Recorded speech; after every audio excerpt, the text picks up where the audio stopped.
All humans are mortal. Socrates is human. Therefore, Socrates is mortal. Most people encounter Aristotle's logic through this specific sequence of sentences, but looking at the words obscures his actual invention. Around 350 BCE, Aristotle stripped the nouns out of these arguments and replaced them with abstract variables, letters like A, B, and C, to study the pure structure of the inference. For 2 millennia, this system commanded authority.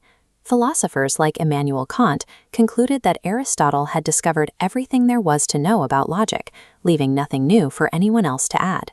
Then came the founders of modern formal logic in the late 19th and early 20th centuries, figures like Gottlob Frege and Bertrand Russell.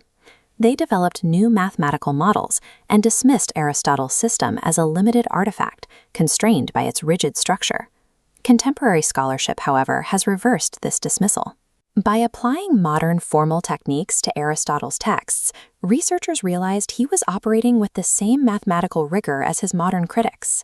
Aristotle's achievement was the invention of meta-theory, the formal study of the properties, rules, and absolute limits of inferential systems themselves. To study inferentials mathematically, Aristotle defined the smallest possible component of his system as the assertion. This unit consists exclusively of a single subject and a single predicate. This diagram illustrates his specific, non-standard syntax. He placed the predicate first. Instead of saying all humans are mortal, his notation translates to mortal belongs to all humans, written mathematically as AAB. Every assertion in this system is strictly defined by 2 dimensions. It must be either universal or particular, and it must be either affirmative or negative. This is the square of opposition, a matrix plotting the only 4 atomic assertion types allowed in the system.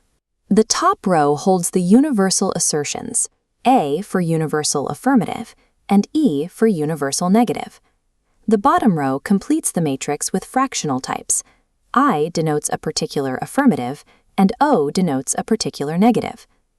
By constraining human thought into these 4 specific variables, Aristotle removed the ambiguity of natural language. He created a closed, predictable substrate that could be subjected to strict mathematical operations. With the syntax defined, Aristotle constructed the engine of his system, the syllogismos, or deduction.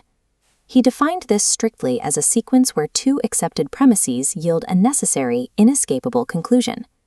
This diagram displays 3 interlocking blocks representing those components: the major premise, the minor premise, and the conclusion.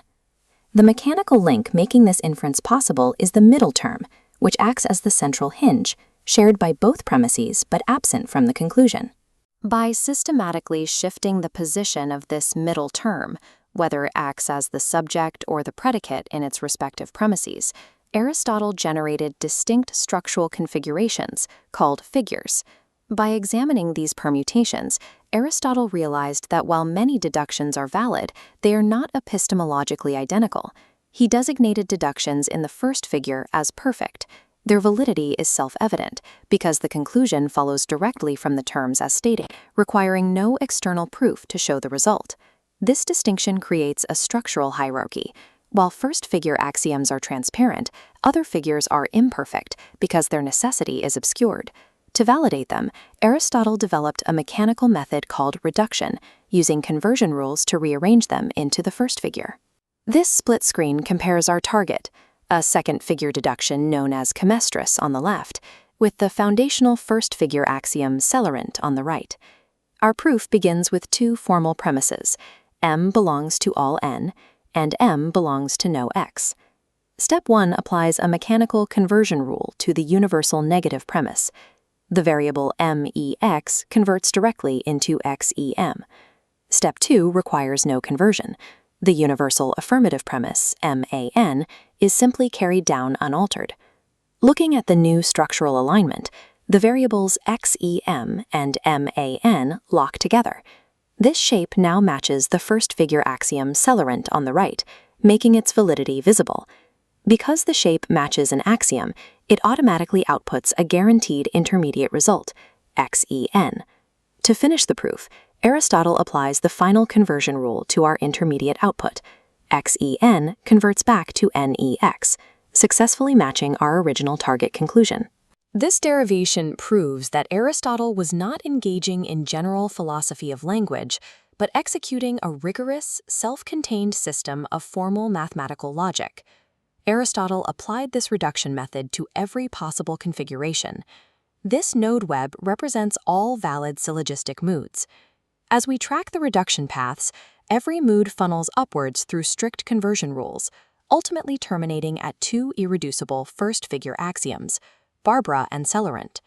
Tracing these derivations, Aristotle successfully mapped all valid human categorical inference, mathematically proving it could be generated entirely from a pair of structural axioms.